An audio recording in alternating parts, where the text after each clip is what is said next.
Welcome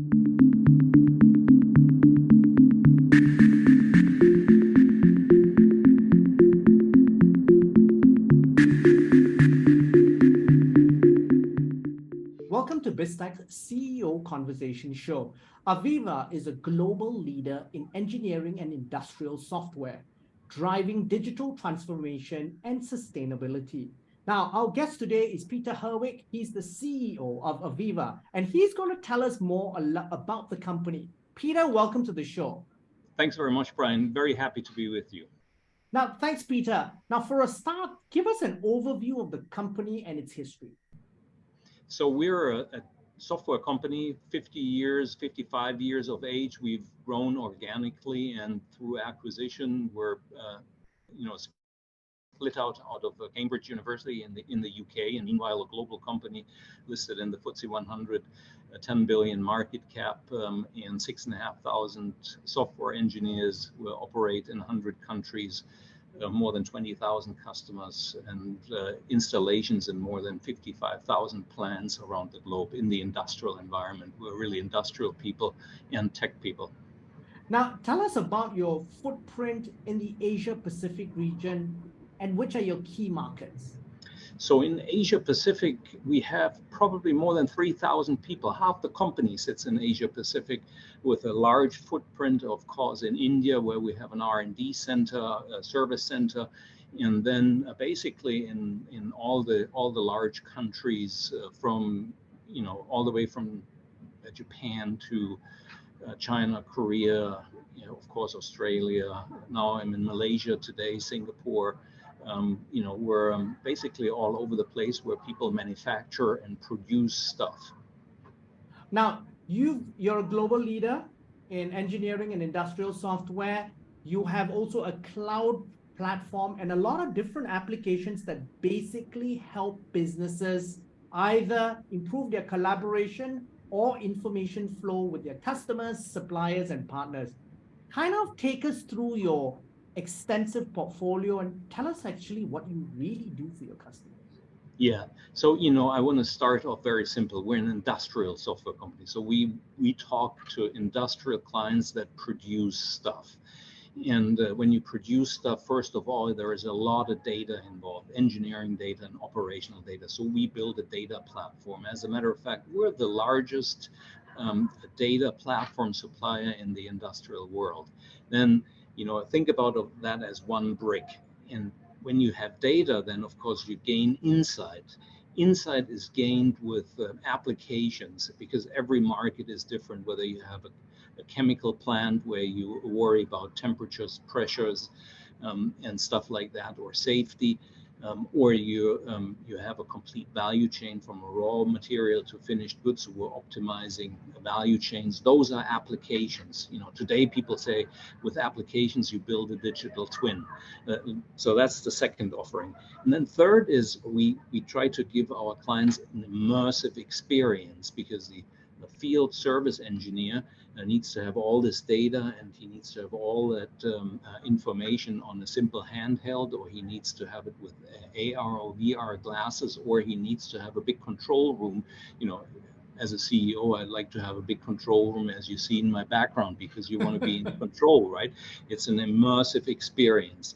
And if you will, data, the digital twin, and the experience, these are the building blocks for the industrial metaverse. And that's what we do to create value for our clients. And the value for our clients is very simple. It's efficiency and sustainability. And of course, safety comes with it as an important component in anything we do.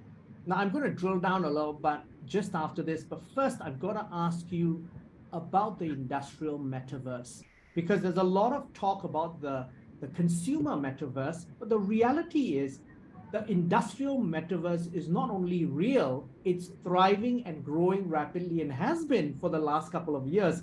Give us some insights into how you're helping your customers in this particular product space. Yeah, think about clients that we have that may have 50 or 100 manufacturing sites globally. And they would like to make sure that every single of their production sites is as efficient as the other one. So many times they have situation rooms, or they have maintenance rooms, or they have control centers where they can look at the different facilities. Now we allow them, other than the control room that you see behind me, people to have an immersive experience, and can basically in the virtual world move from one facility into another facility and see the performance of the facility. They can actually simulate if they change something, whether the outcome or the yield gets better. And in the past, one always needed to go from site to site. Today, you can do this in the virtual environment. And this has really started kicking in after COVID, where people said, you know, I got to do more things remote. And so meanwhile, we have a lot of clients that drive a lot of their facilities as much remote as they can, if it's in regards to performance management, if it's in regards to simulation, if it's in regards to predicting how the outcome is going to be, or what becomes these days very important is how can you optimize your complete value chain, given the geopolitical constraints that we have today. Supply chains are quite stressed at the moment. And Peter, just by you explaining that, in my mind, I was already tallying up the efficiencies that come out of this, because really, not only from a efficiency from a dollar and cents perspective, an efficiency from a time perspective, and efficiency also from a carbon footprint perspective. I think those are some of the key wins when you start to use the industrial metaverse. Am I barking up the right tree? No, you got it absolutely right. And you know, at the end of the day, for a business person, it always starts off with the dollars and cents, or the yens, the renminbis, the ringgits. You name the currency. At the end of the day, you know, our task is to run our company more profitable, and there are a lot of drivers for profitability. Efficiency is one of them, and you know, once you start breaking that down, also into challenges that you have, there is software available to help for the individual one. It always starts off with creating transparency. You know, here comes not only the CEO but also the engineer, because only what you can measure you can really improve, if you will. And then we know today that efficiency is also the largest driver for sustainability, which is another thing we need to worry about to make sure that our company is also around in years and generations to come, because only a sustainable company is going to be on the planet in the future. Now, Peter, I want you to perhaps, for the benefit of our customers and audience in the Asia Pacific region, give us some examples of how you've helped customers in our part of the world. Now, one of the key things that I came across, which I was very interested in, is your smart city project in India. Yeah. So if we're starting off with Indian examples, smart city is a simple example. Think about a smart city as you know, large campus of factories or a lot of buildings. Anyway, a lot of infrastructure you need to run. And in order to run your infrastructure, you need to have a data platform. So you connect all the different elements of your city or of your plants to the data infrastructure. And then you can help optimize flows. You understand if you have alarms in certain areas, you know how to regulate the traffic, if you will, and so forth. But what you do is you optimize the asset or the plant or the city that you have on the basis of the data. So we've done 13 smart cities in India with our data platform, and visualize some of the challenges and resolve some of the challenges. But you can think of a city also of a large plant is a city, or several plants become, or a campus. All of that is compatible. Now, another great example also out of India is clients that optimize their value chain. Think of Indian Oil, for example. They have, I think, 10 refineries. And you know, you can say, oh, refinery is not very sustainable, but we're going to be needing, you know, refineries for a long period of time. But you can optimize your refinery by understanding what type of oil type you send to what refinery in order to get the highest yield with you know, refined oil with the lowest carbon footprint. Now that requires quite some, calculations that need to be done. So our cloud software does all of those calculations with Monte Carlo analysis in a couple of minutes. In the past, that would have taken days, and so people can very fast adapt what they send to what facility to get the biggest output with the lowest CO2 emission. So that's another example of what we do in India. But let me hand back to you, so I get too excited about these things. But you see, so I'm taking a cue from you, David, Peter, because you spoke about this in your AVEVA World San Francisco 2022. You said that businesses are now taking a data-centric approach to empower their teams to connect different players across the industrial ecosystem. So this is really an example. Those two examples are really specific examples of how companies, and you're helping companies do that. How can they then use these solutions, or similar companies, to become more agile, profitable, and sustainable? Yeah, think about a company, for example, that has energy generation assets. Wind parks, for example. There are a lot of companies that buy wind parks or solar parks, and what we've found is that they are very difficult to centrally control, because all of them have different control systems and so forth. And we've helped some of our clients, in Portugal, in Spain, in the US, for example, to connect all of those wind parks, have them centrally operated from one or two locations, and then allow them to share data between those wind parks to start optimizing them. And what they found out is that they understand quite well, for example, what oil to use to lubricate a certain turbine under what conditions. And then they go back to their OEMs that manufacture those turbines and tell them, listen, based on the data that we have, we can tell you what kind of lubricants you should be using to get a better yield out of your turbine. That's of course good for the generator, but it is also good for the OEM. Mm-hmm. And so we have clients who start selling this data to their suppliers because they can improve their products. That's interesting. New business models yes. start coming up. So that's actually fabulous. And you really have a connected economy at this point in time. And so this all leads to the fact that sustainability is not just a buzzword. Sustainability is important for the long-term global health of the world, but also has a positive impact on the bottom line. It doesn't have to be a cost center. As you just said, it's an example of how it can turn out to be a profit center. It must be, Brian. It must be, because otherwise you will always have the either or, and it's not either or, it's and. The combination is and. You become more profitable and you're more sustainable. Let's take another client of ours, Neste.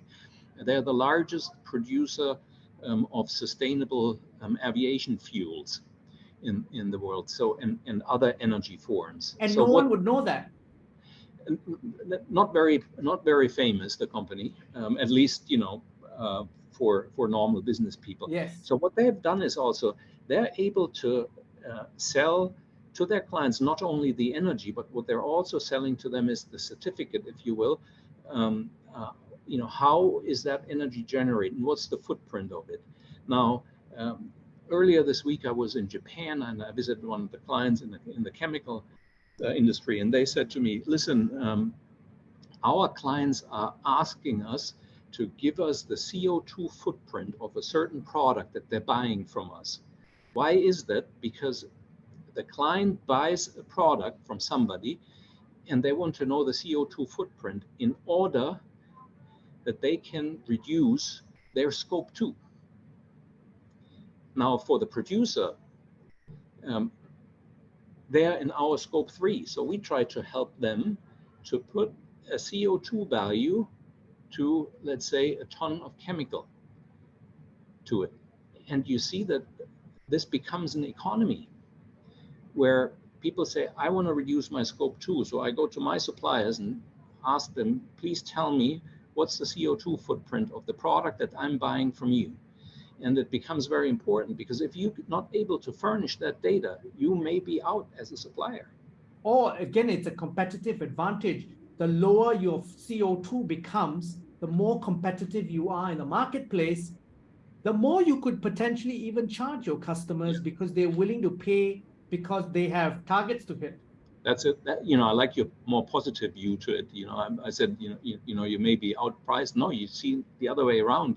You develop a competitive advantage, and it's out there. I tell our people, I have a scope 1, scope 2 commitment out in the market, and I tell them, go to the supplier, and when we go out for RFQ, ask for the CO2 footprint, and that's going to come. So people need to have that information.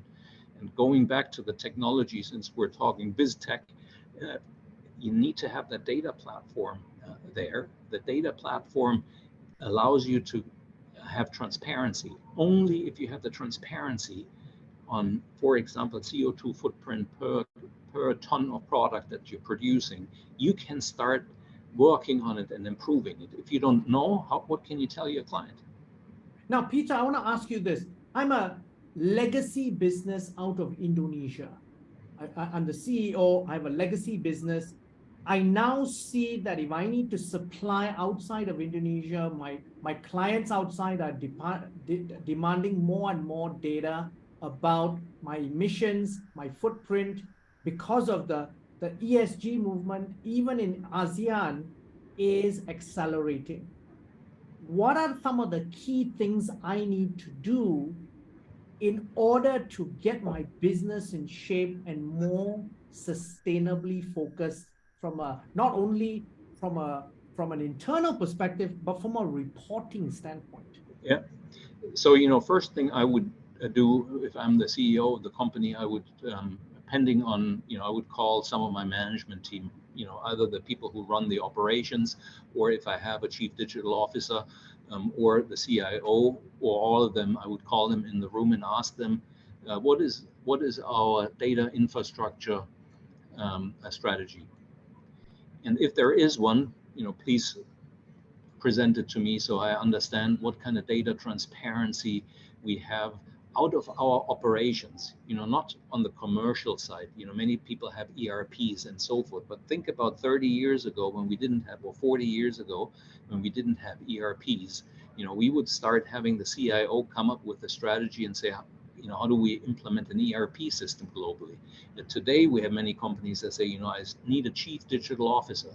And I would ask that chief digital officer, what is our data architecture, throughout our operations? Because I'd like to know what it is, and so I can also start improving it.